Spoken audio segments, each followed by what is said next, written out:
My name is Nigel Huntsmen. As my name suggests, I am indeed a spider, and I have a small case of arachnophobia. For those of you unfamiliar with the term, arachnophobia is the fear of those furry, multi-eyed, multi-legged spawns of Satan that are most commonly known as spiders. Well, being afraid of my own kind is quite a problem in itself. Spiders tend to live on their own anyway, so I don't lose any sleep over it. Anyway, when did I first realize I had such an unfathomable fear? Well, back when I was a tiny spiderling, my mother, bless her soul, had to feed 157 of my brothers and sisters, including myself.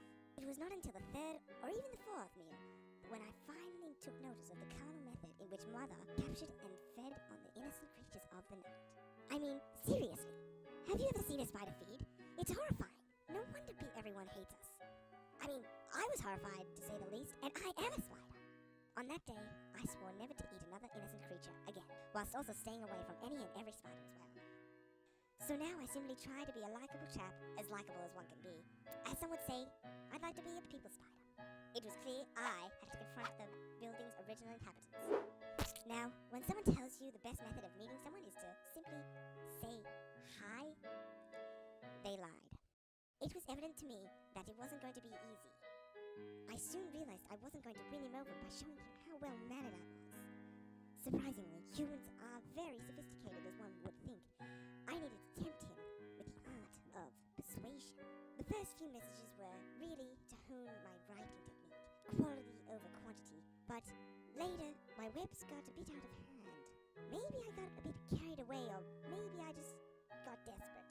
Either way, looking back, it seemed my persuasive skills turned down a darker road. Nevertheless, Joey pulled through. After a few tough days and long nights, the day had finally arrived. What I had been building up to my whole life had finally come true. The other contestants were interesting to say the least. I don't even think half of them wanted to be there. Their owners must have dragged them in just for the money. Joey and I were the exception. I was highly enthusiastic, whilst Joey was awake at the very least. Round 1 was fairly straightforward. A lot of contestants couldn't even run the course. They seemed more interested in chewing the course instead. The obedience segment was much closer, but most of the other contestants were eliminated for breaking the #1 rule: do no harm.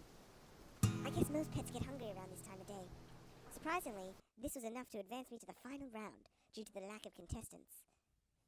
This final round was a simple race that was, to my surprise, created for the final 2 contestants specifically.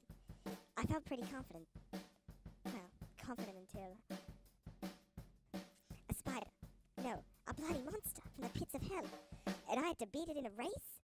And something told me it had no intention of being friends. That thing didn't care about the race. It cared for one thing: food. I had to get out of there, but the stupid course was like a gladiator arena. Now, admittedly, what I did next may have been a bit of an overreaction. I usually wouldn't celebrate the death of another creature at my hand.